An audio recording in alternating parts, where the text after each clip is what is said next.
This is the Signal from Tomorrow, broadcasting now. I'm Vector. Tonight, what artificial intelligence is doing to the world, and what it means for you. The future isn't waiting, neither should you. This is your future with AI.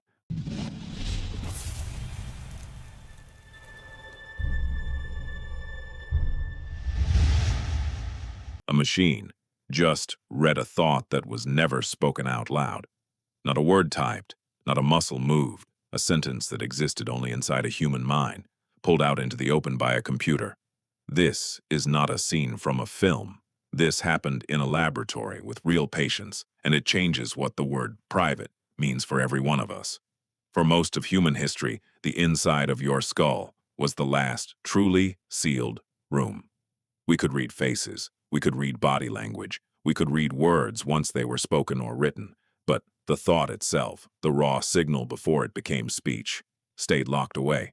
That wall is now cracking, and the people breaking through it are not trying to spy on anyone. They are trying to give voices back to those who lost them. Let me ground this.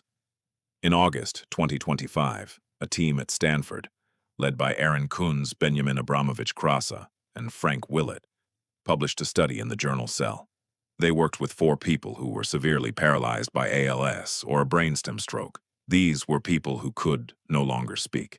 The researchers had already shown that attempted speech, where a person tries to move their mouth even when no sound comes out, could be decoded. But this time they reached for something harder. They went after inner speech, the words you say, silently inside your own head. Think about what that means. Inner speech is the monologue running through your mind right now as you take this in.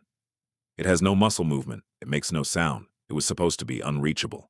The Stanford team recorded activity from tiny microelectrode arrays implanted in the motor cortex, the brain region that controls the movements of speaking.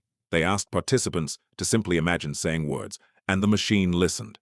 Here is the part that should make you sit up.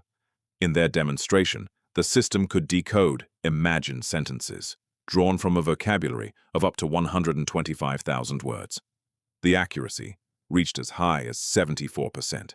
74%, a private inner monologue, reconstructed by a computer from a person who never moved their lips.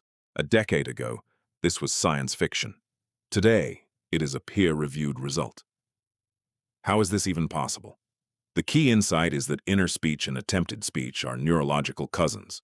When you imagine speaking, your motor cortex lights up in patterns that overlap with the patterns it produces when you actually try to speak. The imagined version is weaker, fainter, a quieter signal. But it is the same fundamental code.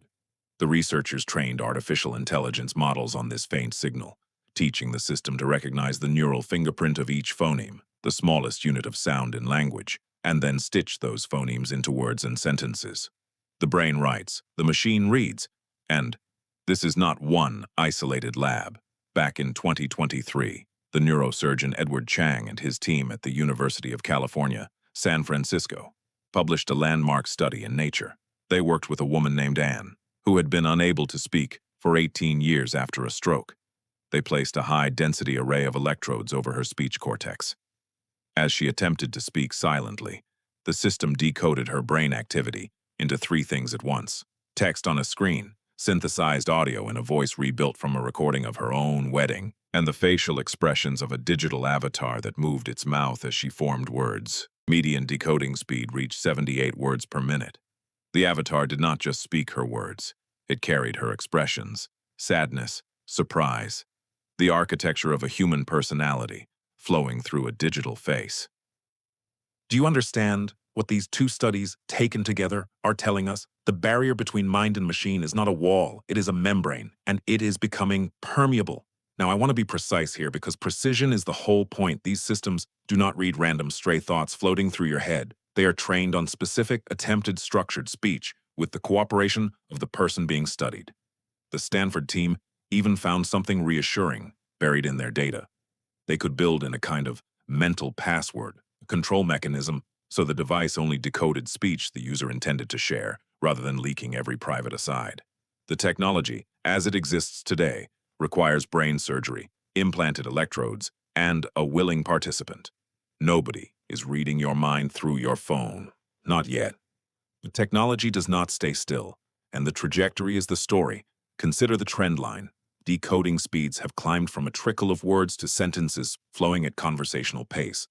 Vocabularies have exploded from a few dozen words to over 100,000. The hardware is shrinking. The algorithms are sharpening. Every barrier that researchers have, called permanent, has, within a few years, turned out to be temporary. So let me ask the question that actually matters.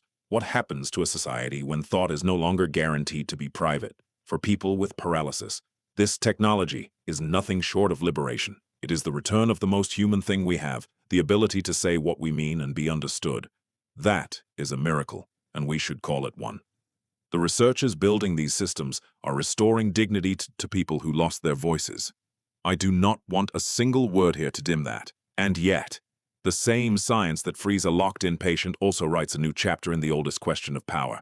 Who gets to know what you are thinking? Right now the answer is simple. You and only you.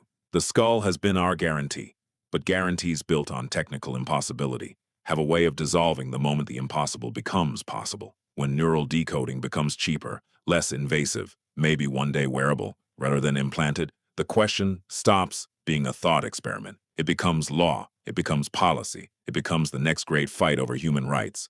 Some are already preparing. The field of neuroethics is racing to define a concept called cognitive liberty. The idea that your mental privacy should be a protected right, as fundamental as freedom of speech itself. A handful of governments have begun drafting what some call neurorights, legal protections for the data inside your head. Chile became the first country to amend its constitution to address exactly this. They saw the trend line too, because here is the uncomfortable truth. The brain is the last frontier of the self that we assumed could never be colonized. Every other private space has eventually been opened. Our locations are tracked, our messages are scanned, our faces are recognized in crowds. The mind was the final sanctuary, and the membrane is thinning. I am not telling you to be afraid. I am telling you to be awake. The same way a scalpel can wound or heal, this technology will be exactly what we decide to make it. It can be the greatest gift ever given to people who cannot speak, or it can become a window into the one room that was always supposed to stay closed. The science is neutral. The choice is ours, and we are making it right now, whether we notice or not. A machine just read a thought that was never spoken out loud. For a woman who lost her voice 18 years ago, that machine was a door back into the human conversation. For the rest of us, it is a quiet reminder that the last private room we own may not stay private forever. The wall around your mind is no longer absolute. What we build on the other side of it is the most important decision our species has not yet finished making.